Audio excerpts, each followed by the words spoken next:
PoK तो हमारा होगा और मोदी जी के इसी शासनकाल में पाकिस्तान जिसे आतंकिस्तान कहते हैं, जिन्हें अपना सलवार का नाड़ा बांधने की अकल नहीं, तमीज नहीं, पाकिस्तान के डीएनए में आतंकवाद है। पाकिस्तान इसलिए आतंकिस्तान है, पाकिस्तान का बच्चा जन्म लेने वाला आतंकवादी हो जाता है। भारत जितना नहीं खिलाफ है पाकिस्तान के, उतना बीएलए खिलाफ है बलूचिस्तान। सारा कराची खत्म, कराची खत्म, पूरी हमारी जल सेना पूरी तरह से तैयार है। मुनीर अभी भी तहखाने बंद है, मुनीर अभी भी तहखाने से बाहर नहीं निकला है। वो यात्रा जीत की नहीं है, वो यात्रा इस बात की है कि मैं बच गया। अरे बाप, मैं महीने बच गया, भारत से बच गया। भारत तो खत्म करने आ रहा था, आ गया था, निपटा दिया था, निपट गया था, खत्म हो गया था। सारी सेना लग गई, थल सेना लग गई, जल सेना लग गई, वायु सेना लग गई, सरकार लग गई, सारा सिस्टम लग गया। और अभी तो जाट रेजिमेंट बाकी थी। नमस्कार, आप देख रहे हैं दिव्य डेली न्यूज। मैं हूं आपके साथ विनोद कुमार। 22 अप्रैल को पहलगाम में पर्यटकों को, खास करके हिंदू पर्यटकों को, उनके पहचान पूछकर उनकी हत्या कर दी जाती है, जिसके बाद भारत के सभी जनता सरकार के साथ खड़ी होती है और जवाबी कार्रवाई की मांग करती है। कार्रवाई भी होती है ऐसी जो पहले कभी नहीं हुआ, लेकिन जनता के अंदर एक जोश था कि इस बार पीओके हमारा होगा और बलूचिस्तान टूटकर एक नया देश बनेगा। हर तरफ यही माहौल दिखने को मिल रहा था। हमने इस पर एडवोकेट एपी सिंह जी से बात भी किया था और इन्होंने भी उम्मीद जताई थी कि इस बार पीओके हमारा होगा ही, लेकिन सीज फायर की घोषणा हो जाती है। आज हमारे साथ फिर से मौजूद है एडवोकेट एपी सिंह जी, इनसे हम बात करेंगे। सर, क्या कहना चाहेंगे? आपने भी कहा था इस बार पीओके हमारा होगा, लेकिन सीज फायर हो गया, क्या कहें? नहीं, पीओके तो हमारा होगा और मोदी जी के इसी शासनकाल में होगा, ये तो मैं भी कह रहा हूं। अंतर्राष्ट्रीय बातचीत हुई, जो भी अंतर्राष्ट्रीय स्तर पर क्या हुआ क्या नहीं हुआ एक अलग बात है।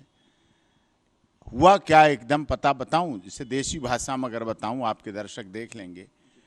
जैसे है रिश्ता तो वो नहीं है, खैर रिश्ता तो महादुश्मन वाला है, लेकिन सीज फायर ऐसे लग गया जैसा भारत के लोगों को लग रहा है जैसे मियाँ बीवी में झगड़ा हो रहा हो, तेज तेज चल रहा हो, अभी शुरू होने वाला था तगड़ा, तब तक बेल बज गई और घंटी बजने में कोई रिश्तेदार आ गए, जैसे साड़ू आ गए, दोनों के रिश्ते, जीजा जी आ गए, दोनों के रिश्ते, या सास आ गई, दोनों से रिश्ते जुड़े हुए, तो एकदम दोनों चुप हो गए, एकदम चुप।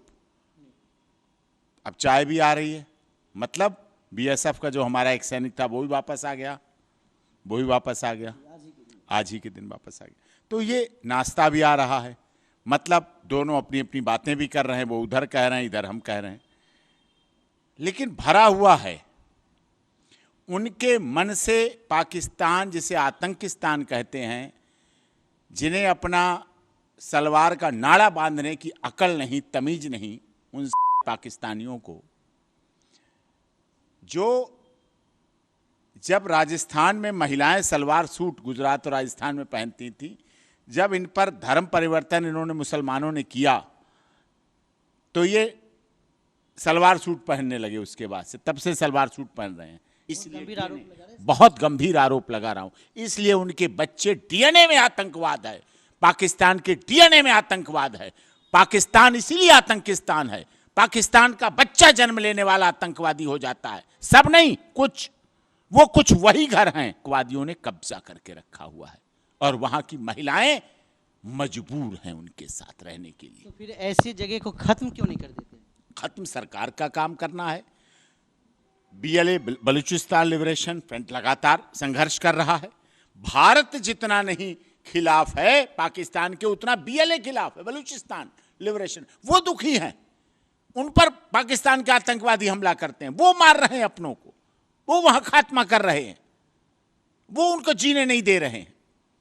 तो इसीलिए ये बलूचिस्तान वाले अपने को चाह रहे हैं अलग, और उसके लिए देखिए मैं तो कहता हूं भारत सरकार को, उनके लिए, क्योंकि वो भारत की तारीफ करते हैं, भारत के लिए बात करते हैं, उनके न्याय की लड़ाई में तन मन धन का, सेना का, पैसों का, सबका सहयोग करना चाहिए। जो हमारा है वो हमारा है, मैं तो ये मानता हूं। सर, आप बलूचिस्तान की सपोर्ट करने की बात कर रहे हैं। 1971 में बांग्लादेश को अलग करने के लिए मुक्ति वाहिनी को सपोर्ट किया गया।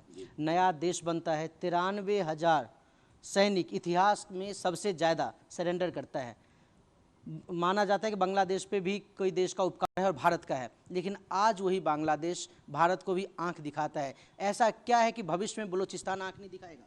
हाँ, ये बात आपने बिल्कुल सही कही। इसीलिए सरकार को, जैसे अभी तक बांग्लादेश में कुछ कट्टरपंथी हैं जो लोग ऐसा कर रहे हैं, राजनीतिक नहीं है, वहाँ की मुख्यमंत्री प्रधानमंत्री नहीं है, वहाँ की राष्ट्रपति नहीं है, वहाँ की वो भारत के हैं।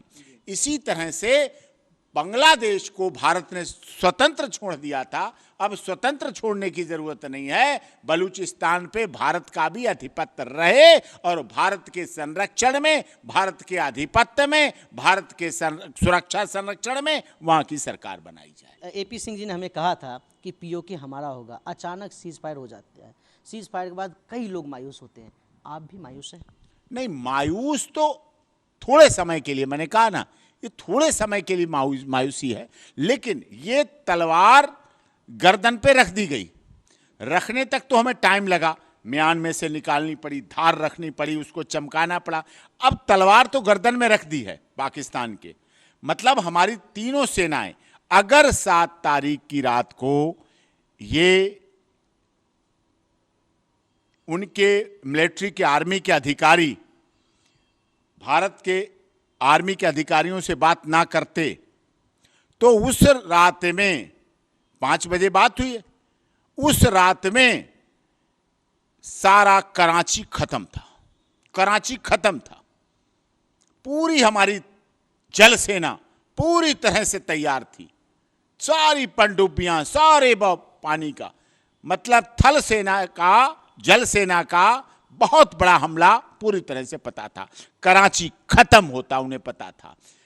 आज तक जो उनका आर्मी का अधिकारी है मुनीर, अभी भी तहखाने में बंद है। मुनीर अभी भी तहखाने से बाहर नहीं निकला है। मुनीर कहीं दिखा नहीं है तहखाने से बाहर निकलता हुआ, वहीं बंद पड़ा हुआ है, अंदर तहखाने बंद पड़ा हुआ है। कुछ भी ऊपर से गिर पड़ता है वो समझता भारत ने बम फेंक दिया, उसकी निकलने की हिम्मत नहीं है। वहां के खिलाड़ी 1-2 अपनी यात्रा निकाल रहे हैं।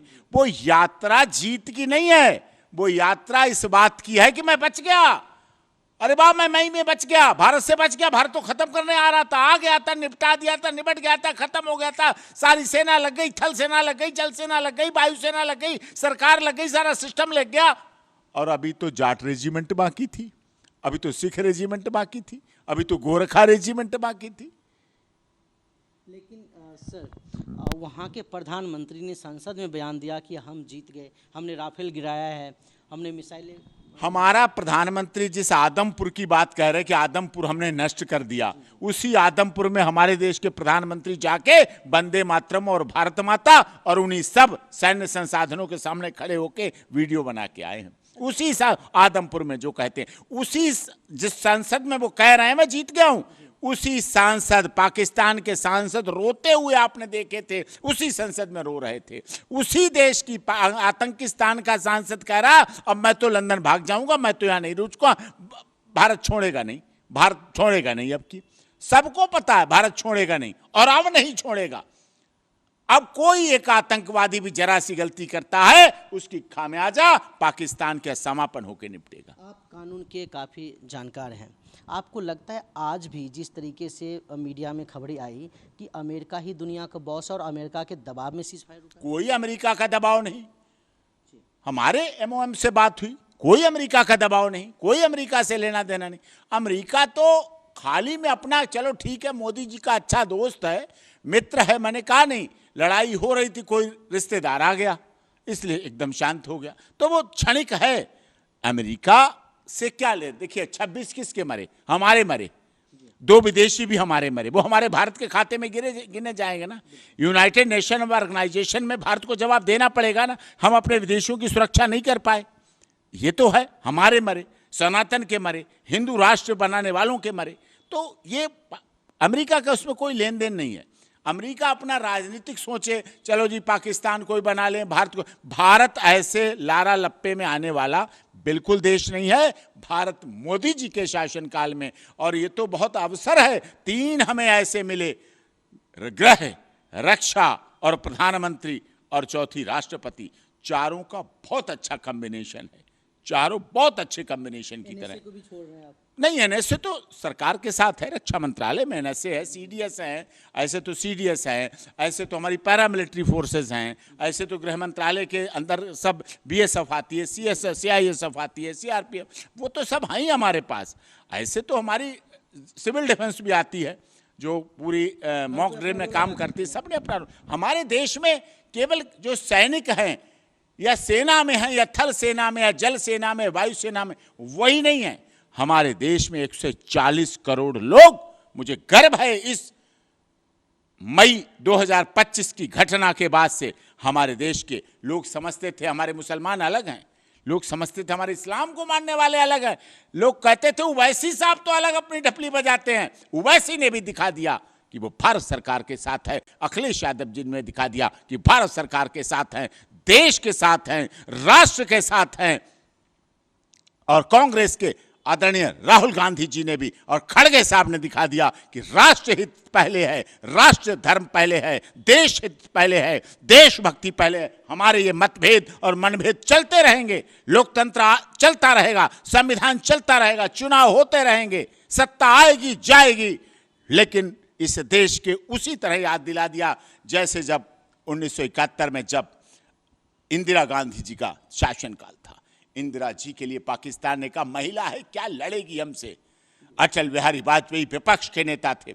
अटल बिहारी वाजपेयी ने उस समय कहा, अरे पाकिस्तान सुन ले, तू क्या समझता है हमारे देश की प्रधानमंत्री महिला है, ये महिला नहीं, ये दुर्गा बन जाएगी, ये दुर्गा बन जाएगी युद्ध में, हमारी ये दुर्गा है, आयरन लेडी है, महिला नहीं, ये दुर्गा है। अटल बिहारी वाजपेयी उसमें विपक्ष के नेता थे और उन्होंने एक स्वर में पाकिस्तान को जवाब दे दिया। बाद में प्रधानमंत्री भी बने, सद्भावना यात्रा पे निकाली, सब कुछ। लेकिन वो दिन याद है देश के लोगों को जब इंदिरा गांधी को दुर्गा कहने वाला विपक्ष का नेता अटल बिहारी वाजपेयी था। आज आपने इंदिरा गांधी की बात की है, वही इंदिरा गांधी अभी ट्रेंड भी कर रहा है कि इंदिरा गांधी बनना आसान नहीं है। जो पाकिस्तान के 2 टुकड़ा कर दिया, मोदी जी सीज फायर कर दिए, तो क्या लग रहा है कि कंपैरिजन में कहाँ मोदी जी पीछे रह रहे हैं? नहीं, कंपैरिजन कोई नहीं, ये परिस्थितियां अलग हैं, ये समय अलग है, परिस्थितियां अलग हैं। अब की स्थिति हम सोने की चिड़िया जगतगुरु बनने जा रहे हैं। अब हमारी स्थिति दुनिया के राष्ट्रों में अलग है, अब हमारी जीडीपी अलग है, अब हमारी अलग विश्व की चीज़ें हैं। अब हमारी सेना पहले बाहर से आते थे, बोफोर्स घोटाला हुआ उस समय, बोफोर्स रक्षा सौदा घोटाला हुआ था, लेकिन आज हमारी सब बोफोर्स जैसी तोपें और सब कुछ हमारे भारत में बनती है, स्वदेशी। अभी लखनऊ में स्वदेशी माननीय ब्रह्मोस माननीय राजनाथ सिंह गृह मंत्री जी ने उसका किया, दिखाया। अब हमारी ये जंग लगने के लिए नहीं है, और जैसा कांग्रेस ने कहा था रफाल नींबू बांध के लटकाने के लिए नहीं है, नींबू मिर्ची। अब रफाल चल के भी दिखा दिया और 25 मिनट में पाकिस्तान को उसकी औकात भी दिखा दी। जी बिल्कुल, तो आपका बहुत बहुत धन्यवाद एपी सिंह जी। जैसे कि एक खास बात है, प्रधानमंत्री मोदी ने भी अपने वक्तव्य में ये बात कहा कि भारत के और पाकिस्तान के बीच कश्मीर मामले पे ही बात होगी और किसी की मध्यस्थता की ज़रूरत नहीं है। साथ ही जो सिंधु नदी के जल समझौता भी रोका गया है वो भी जारी रहेगा। तो और जो सबसे महत्वपूर्ण बात उनके वक्तव्य में रहा कि ये तत्काल युद्ध विराम लगा है, ऑपरेशन सिंदूर स्थगित हुआ है, ख़त्म नहीं। तो इसलिए कह सकते हैं कि अभी ये मामला लंबा खिंच सकता है। फिलहाल एडवोकेट एपी सिंह जी ने अपनी सारी राय रखी और उन्होंने हर बार की तरह बेबाकी से इस बार भी सभी मुद्दों पे हमारे साथ चर्चा की। फिलहाल अब तक के लिए इतना ही। कैमरा पर्सन सागर के साथ विनोद कुमार, दिव्य डेली न्यूज़, दिल्ली। ताज़ा तरीन खबरों को जानने के लिए अभी टाइप करें दिव्य दिल्ली न्यूज़। नीचे दिए गए सब्सक्राइब बटन को दबाएं और नोटिफिकेशन के लिए दिए गए बेल आइकन को क्लिक करें। हमारे वीडियोस को लाइक, शेयर और कमेंट करना ना भूलें।